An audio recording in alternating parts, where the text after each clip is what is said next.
An example of lifting of 50,000 pounds blocks by monks. Levitation process. Discussion with Oxtukulur, PhD molecular physics. Nobody can explain how Tibet monks lift huge 50,000 pound blocks due to the entering a certain state of mind.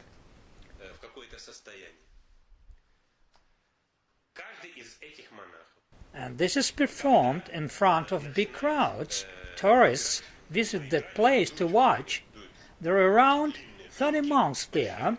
They have such big, long fives, and these monks, each of them, start to blow these fives and enter a special state of mind. Both young boys and other monks are in the special state. After some time they approach these blocks, and 4 or 6 of them easily lift the blocks, carry and put them in another place. The crowd yelled, "Wow!" Let's consider what gravity values the configurations of the monks' bodies have after they enter in that special state of mind. They know it is possible, and they know it is possible only when they ask the God or the Absolute or someone out there by their notions. They ask something to the highest entity and put themselves to the conformity with the purity or emptiness which correspond to that highest state. The 5 is just the sound which serves to them as turning mechanism. They had come to this temple being children or youngsters, and previous generations taught them how to do this, showed them to do like this or that. They saw that the block is really easily lifted and carried. One should only do like this or that. Initially, they couldn't lift the block. The next day, the next month, the next year, they reach such state when they lift a huge rock which is impossible to lift. That is, they manipulate such thoughts and feelings at the moment in their worlds, which allows space geometry to change in an appropriate way, and the block becomes light. This happens in their worlds, which is very, very important, because everyone creates their own world. I have created my own world at the instant with my conceptions, let's say about you in this short or so on. You have created your conception at this moment by manipulating your thoughts and feelings about the world and about me. You see that I'm sitting in striped shirt of this kind exactly, with such hair and so on. This is your conception, but I am not like this. And you're not like my conceptions about you. This is our conceptions about the things. And if I manipulate with even higher qualities, then I will see you in a completely different way. Oxtukulur has nothing to do with this form at all, with these pants, with these glasses.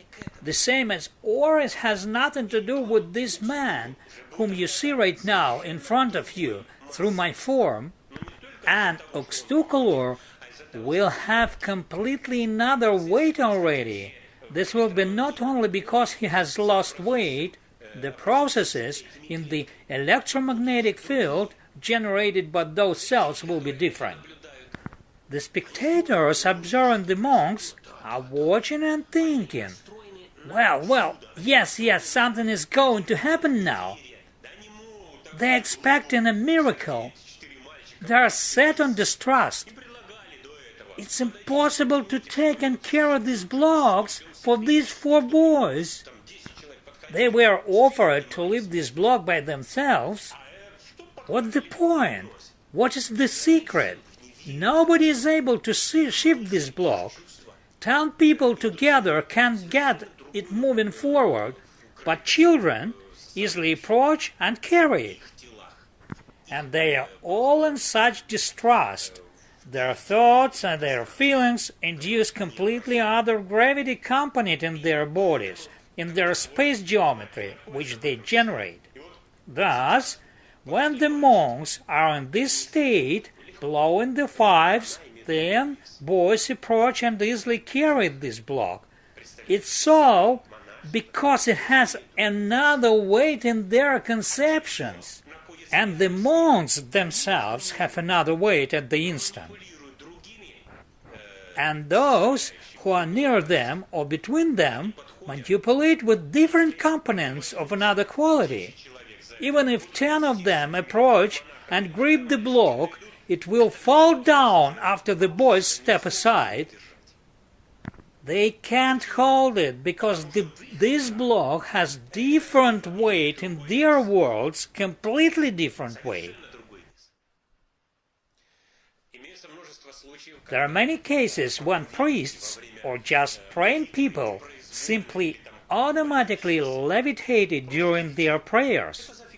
This is recorded in many documents, but nobody can explain this. But it's explained simply by Iissiidiology. Electromagnetic interactions on the level of prayer and the state of mind entered by the person have lessened their weight so dramatically that they have generated anti-gravity.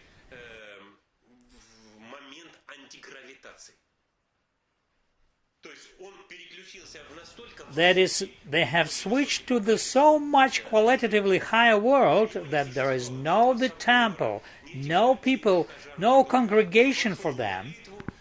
They have entered the prayer and just stayed at the God they even haven't realized to be floating in the air, whereas the rest of the cameras have fixed this and has been recorded, and they raised themselves suddenly and then lowered along with the end of the prayer.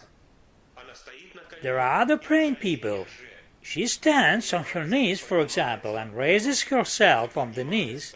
She raises above the floor, continues up to 4 feet, and stays in this state. But as soon as her prayer stops, she goes down.